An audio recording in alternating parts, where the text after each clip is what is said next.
Hello and welcome to the YouTube channel support for education. और इस video में हम करेंगे पंजाबी कक्षा 10वीं वन की पुस्तक में से कहानी जिसका नाम है अंग संग, जिसके लेखक है वरयाम सिंह संधुआ। और शुरू करते हैं। तो इस कहानी में सबसे पहले हम बात करेंगे दादाजी की। तो क्या होता है कि दादाजी कर्जे हेठ दब जाते हैं कि उन्होंने काफ़ी ज़्यादा कर्जा लिया होता है और कर्जे हेठ दबे जाने के कारण वह अपनी ज़मीन गहने पा के गिरवी रख के सिंगापुर चले जाते हैं। और सिंगापुर जाके वह बहुत मेहनत करते हैं और वहाँ से पैसे भेजते रहते हैं और अपनी गहने पड़ी ज़मीन को छुड़ा लेते हैं। अब दादाजी के पुत्र का नाम है करतार सिंह, जो भारत में इंडिया में रहता है।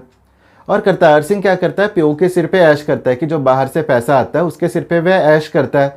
लिशकती हुई कमीज़ डालता है, चमकती हुई कमीज़ डालता है, गाजरी रंग की पग बांधता है और हाथों में डांग लेके घूमता है।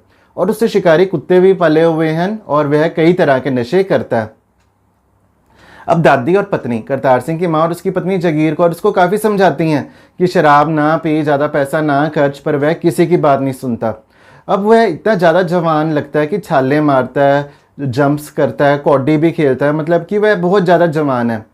अब 45 साल उसकी उम्र है पर वह देखने में काफ़ी जवान लगता है। पर उसकी आदतें बहुत बुरी हैं। कौन कौन सी बुरी आदतें हैं?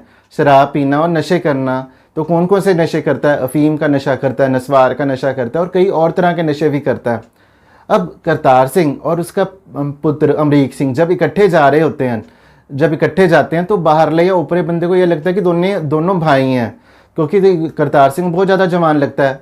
तो बाहर से पैसा आ रहा होता है, करतार सिंह का काम अच्छा चल रहा होता है, खर्चा बहुत ही अच्छी तरह निकल रहा होता है। अमरीक का दादा करतार सिंह का प्यो सिंगापुर से 2-4 साल बाद आता है और करतार सिंह को बहुत समझाता है कि फजूल खर्ची में तू पैसे कम उड़ाया कर। पर करतार सिंह अपने पिता की बात भी नहीं सुनता।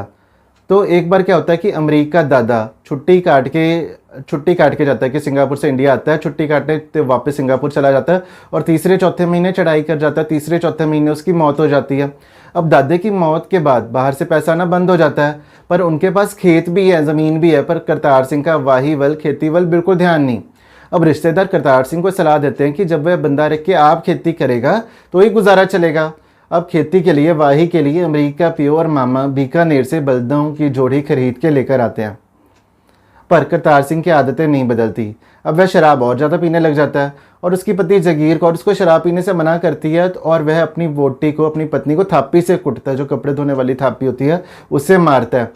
तो क्या होता है कि थोड़े दिन बाद करतार सिंह की बहन की 2 बेटियों की इकट्ठी शादी होती है। अब बहन ने बंठन के आने के लिए कहा। अब शादी में पैसों की बहुत ज़्यादा ज़रूरत होती है और करतार सिंह खिजा रहता है और जगीर कौर से टूमा मांगता है, गहने मांगता है। तो जगीर कौर मना कर देती है। तो जगीर कौर मना क्यों करती है? क्योंकि करतार सिंह की आदतें ख़राब हैं। तो आदतें ख़राब होने के कारण जगीर कौर मना कर देती है। तब करतार सिंह क्या करता है, अपनी 10 किले ज़मीन में से 2 किले ज़मीन गहने पा देता है, गिरवी रख देता है ताकि पैसों का प्रबंध हो सके। अब करतार सिंह और ज़्यादा शराब पीना और अफीम खाना शुरू कर देता है और उनके ऊपर कर्जा चढ़ता रहता है, कर्जा बढ़ता रहता है। अब करतार सिंह के 5 बच्चे हैं, 3 बेटियां और 2 बेटे। एक बेटी का नाम है बंसो और दूसरी बेटी है उसकी शादी हुई है, तो 2 बेटियों की शादी हुई है और जो तीसरी छोटी बेटी है वह 7वीं में पढ़ती है। अब करतार सिंह के 2 लड़के हैं, बड़े बेटे का नाम है अमरीक सिंह और छोटे बेटे का नाम है महेंद्र सिंह। और अब हम बात करेंगे अमरीक सिंह की। अमरीक एक सरकारी मुलाजिम है, सरकारी नौकरी करता है और उसका घर में क्या रोल है? उसका यह रोल है, यह रवैया है कि मेरी आधी तनख्वाह ले लो। वह अपनी आधी तनख्वाह अपनी माँ को कहता है और उसका यह रवैया है घर के प्रति कि मेरे से मेरी आधी तनख्वाह ले लो और मेरा खेड़ा छोड़ो, मेरा पीछा छोड़ो, जो मर्जी करो। तो यह अमरीक की सोच है। अब हम बात करेंगे महेंद्र की। महेंद्र वाही में, खेती में बिल्कुल ध्यान नहीं देता और डंगर, जो कि खेती के लिए जानवर होते हैं, वह धूप में सड़ते रहते हैं। पर महेंद्र क्या करता है कि महेंद्र उनका ख्याल नहीं रखता, उनके ऊपर ध्यान नहीं देता, खेती वल भी ध्यान नहीं देता। और वह हज़ारी टुंडे के एक बंदे के कोठे पे बैठ के कबूतरों को, आसमान में कबूतरों को ही देखता रहता है और उसका खेती में, काम में बिल्कुल ध्यान नहीं है। तो क्या होता है, शराब और नशे के कारण करतार सिंह की इज्जत है वह कम हो जाती है और उसकी बड़ी बेटी बंसों का साक रिश्ता इसलिए अगले छोड़ देते हैं क्योंकि उसका पिता अमली है, नशेड़ी है और उनके घर तो पंग पूजती है, जिसका अर्थ है कि घर में बहुत गरीबी है, पैसों की कमी है, इसलिए उसका रिश्ता अगले छोड़ देते हैं। तो अब क्या होता है कि इस बात पर अमरीक सिंह और करतार सिंह का झगड़ा भी होता है। तो क्या होता है कि एक रात करतार सिंह बहुत ज़्यादा नशा कर लेता है और सवेरे जगीर कौर करतार सिंह को जगाने जाती है तो वह बेहोश होता है और महेंद्र अमरीक को लेने जाता है और करतार सिंह को टैक्सी में शहर के अस्पताल ले जाया जाता है, पर करतार सिंह की मौत हो जाती है। तो मौत के समय उसकी उम्र सिर्फ 45 साल की होती है कि नशों के कारण सिर्फ 45 साल की उम्र में करतार सिंह की मौत हो जाती है। अब करतार सिंह की मौत के बाद घर की सारी जिम्मेवारी अमरीक के सिर पे आ जाती है और नानके अमरीक को जिम्मेवारी की पग बांधते हैं। तो ये एक रिवाज होता है, जब पिता की मौत हो जाती है तो नानके बड़े पुत्र को जिम्मेवारी की पग बांधते हैं। तो अमरीक को जिम्मेवारी की पग बांध दी जाती है। अब क्या होता है कि सबसे ज़्यादा जिम्मेवारी उसके बाद सबसे छोटी बहन की है, क्योंकि छोटी बहन को उसने पढ़ाना है, उसको ही शादी करनी है, और क्योंकि बाकी दो बेटियों का तो ब्याह, उनकी शादी हो चुकी है। तो मौत के 8वें दिन सोसाइटी का इंस्पेक्टर आता है। सोसाइटी का इंस्पेक्टर कहता है कि खाद का 1650 रुपये करतार सिंह ने लिए थे, तो तुमने वह कर्जा मोड़ना है। तो तुम ऐसे करना कि जो कर्जा 2 किश्तों में मोड़ देना, 2 किश्तों में 2 इंस्टॉलमेंट्स में कर्जा मोड़ देना, और पहली किश्त 15 दिन बाद दे देना। तो वह इतनी रियायत दे देता है। तो वह रियायत क्यों देता है, वह मोहलत क्यों देता है? मुलाजिम भाई होने की वजह से वह रियायत दे देता है। अब क्या होता है कि अमरीक पिता की मौत का कारण अपने आप को भी समझता है कि मैं ही अपने पिता की मौत का कारण हूँ। तो वह ये क्यों सोचता है? क्योंकि वह ये सोचता है कि अगर मैं अपने पिता से दूर ना होता, मैं उसको समझाता, तो हो सकता है कि वह शराब और नशों की इस हद तक ना रुटता। तो अमरीक को अपना आप भी अपने पिता की मौत का एक कारण लगता है। फिर उसको ऐसे पिता पुत्रों का ख्याल आता है जो आपस में हंसते हैं, बातें करते हैं, पर अमरीक और उसका प्यो करतार सिंह कभी ना आपस में हंस पाए, न कभी ना अच्छे से बातें कर पाए। तो पहले अमरीक को यह लगता था कि पिता तौली दाढ़ी चिट्टी दाढ़ी वाले होने चाहिए। तो उसको ऐसे क्यों लगता था? क्योंकि नए आए मास्टर या अजनबी लोग, कि नया जो स्कूल में कोई नया मास्टर आया या अजनबी लोग अमरीक सिंह और करतार सिंह को आपस में भाई समझ लेते थे कि ये दोनों भाई हैं। और तो अमरीक को यह बात अच्छी नहीं लगती थी। तो इस करके अमरीक को लगता था कि प्यो तौली दाढ़ी चिट्टी दाढ़ी वाले होने चाहिए। पर करतार सिंह तो शुरू से ही काफ़ी जवान था, कि वो काफ़ी जवान लगता था। तो क्या होता है कि अमरीक ये याद कर रहा होता है कि किस तरह करतार सिंह जगीर कौर को थापी के साथ मारता था और उसकी शराब ना पीने की बात भी नहीं सुनता था। और जगीर कौर हमेशा अपने पुत्र अमरीक को रो रो के ये कहती थी कि उसने हरीके दरिया में डूब के मर जाना है। फिर अमरीक ये सोचता था कि इतनी दूर हरीके ही क्यों, वह न्यायियाँ वाले कुएं में भी डूब के मर सकती थी, जहाँ पिंड की एक माई गाबो डूब के मरी थी। फिर अमरीक को लगता है कि उसने कितना बड़ा पाप किया है, उसको अपनी माँ के बारे में ये सोचना ही नहीं चाहिए था। और दादी भी जगीर कौर कोई करतार सिंह में जो बुराइयां थी उसका जिम्मेवार जगीर कौर को ही समझती थी, और जगीर कौर को कहती थी कि तू उसे गरम प्रसादे गरम रोटी देती है, तभी करतार सिंह इतना बिगड़ा हुआ है।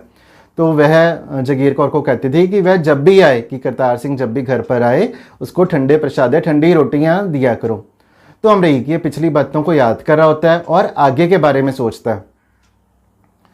अब अमरीक महेंद्र को कहता है कि अब हम आप वाही में खेती में ध्यान देंगे। तो महेंद्र चुप रहता है, कुछ कहना चाहता है, उसको काफ़ी चीज़ों का पता होता है, पर वह चुप रहता है। और जगीर कौर कहती है कि वो पौना किला तो पिछले साल का गहने कर दिया, कि जिस ज़मीन में खेती की बात कर रहे हो वो तो पहले ही हमने गिरवी रखी हुई है। वह ज़मीन गहने पा के गिरवी रख के तो तेरी बहन की सास की इकट्ठ पे गए थे, कि तेरी बहन की सास के इकट्ठ पे वह ज़मीन को गिरवी रख के गए थे। फिर अमरीक को करतार सिंह के बारे में और भी बातें पता लगती है कि उसने मक्खन सिंह से भी 500 रुपये ब्याज पे लिया हुआ है, और वह चंचल कली वाले को पतीला बेच आया था। फिर वह पैसे दे के पतीला लेकर आए थे, और वह चंचल की हट्टी जाके नशवार लेता था, कि वह नशा भी करता था। तो अमरीक अपनी माँ को कहता है कि माँ तो सब कुछ हमसे लुकाती रही, क्योंकि उसको अपने पिता के बारे इतना पता ही नहीं था। तो उसकी माँ कहती है कि तूने तो घर का खेड़ा ही छुड़ाया हुआ था, क्योंकि पहले तो अमरीक का यही रवैया था ना कि मुझसे मेरी आधी तनख्वाह ले लो और मेरा पीछा छोड़ो। फिर उसकी माँ कहती है कि तूने तो खेड़ा ही छुड़ाया हुआ था। फिर अमरीक को अपने घर वालों से इतराज़ था। तो किस चीज़ का इतराज़ था? कि उसकी माँ ने उससे रुपए लेने की, लोगों से पैसे लेता था, ज़मीन गहने गिरवी रखता था, और प्यो की माड़ियाँ आदतें, कि शराब और नशे की आदतें बारे उसकी माँ ने उसे क्यों नहीं बताया। तो वह बाद में हिसाब लगा रहे होते कि कितनी ज़मीन उनके पास बचती है, क्योंकि काफ़ी ज़मीन तो करतार सिंह गहने पा चुका होता है। तो वह यह हिसाब लगाते कि पहले हमारे पास 10 किले ज़मीन थी, पर अब 2 किले ज़मीन ही रह गई है। तो अमरीक कहता है कि अगर करतार सिंह जीविंदा रहता, अगर वह जीवित होता, तो वो ज़मीन भी उसने गहने पा देनी थी और हमारे पास बचना था। तो अमरीक की बात अभी पूरी हुई ही नहीं होती। तो महेंद्र कहता है कि तो हमारे पास बचना था टुन टुन गोपाल, जिसका अर्थ है कि कुछ नहीं बचना था। तो महेंद्र हंसता है। तो वह इस तरह हंसता है कि उसकी हंसी में ना खुशी होती है ना ही दर्द होता है, और घर के बाकी मेंबर्स, बाकी जीव भी इस तरह हंसते हैं। तब ऐसे लगता है कि महेंद्र की ये कही हुई बात सबको सर्वसम्मति से प्रवान थी। कौन सी बात? कि घर का साईं कौन है? करतार सिंह। करतार सिंह के वेले सिर तुर जान से, कि समय सिर उसकी मौत हो गई। वेले सिर तुर जाना जिमें सुरखरू हुए महसूस कर रहे सन, कि सुरखरू का अर्थ होता है चिंता मुक्त, कि करतार सिंह की मौत से वह चिंता मुक्त महसूस कर रहे थे। क्यों? करतार सिंह की बुरी आदतों के कारण। तो विद्यार्थियों, इस तरह कहानीकार ने इस कहानी में एक गरीब किसान परिवार में नशों और बुरी आदतों के कारण हुई मंधाली का चित्र पेश किया है।